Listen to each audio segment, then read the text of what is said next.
Армысыздар, құрметті менің оқырмандарым, және қазақ халқы, және біздің оңтүстік облысы Көшеров Нұралқан ағамызға осы үндеуімді жариялағым келіп тұр. Мен қаншама шындықты айтқалы, сіз білерсіз, білмессіздер, көп қысымды көріп келе жатырмын.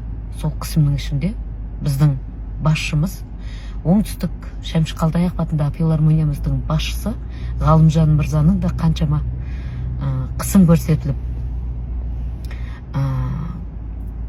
маған концертке қатыспайсың, сенің киімің жоқ деп, және де маған махаббаттар жайында әңгіме айтып, менің ұятта болса айтайын, менің алдыма келіп отыр, мен сені иіскеуім керек деген әңгімелердің бәрінен өтіп келе жатыр.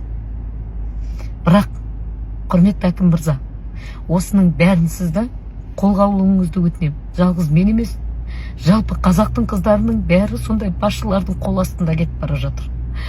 Басшылардың қол жаулығы болып кетіп бара жатыр. Ертең қара көз қыздарымыздың қаншама осындай басшыларға алданып, қаншама осы интернет желісінде бір-біріне көмек сұрап жүргендері қаншама. Ал енді мен сізді осы видеомнан кейін, мен осы жазбамнан кейін, мен сізді өзі қолға алады ғой деген үмітпен жазып отырмын. Мен сонымен махаббат құрмағаным үшін, және де мен шындықты филармонияда не бар не жоқ барлығын айтқаным үшін көріп келе жатқан қысымым бүгін шегіне жетті. Ақыр соңында мені сахнадан шеттетті. Болды, қатыспайсың, өйткені мен бұл жерде басшымын, өзім білем, сенің киімің жоқ, болды, қатыспайсың деген.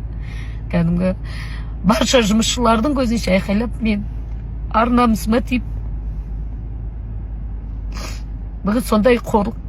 Енді мен ол мекемеден шығып кеткім ақ келеді, бірақ мен 2003-тен бері сол мекемеде жұмыс жасап келе жатқаннан кейін,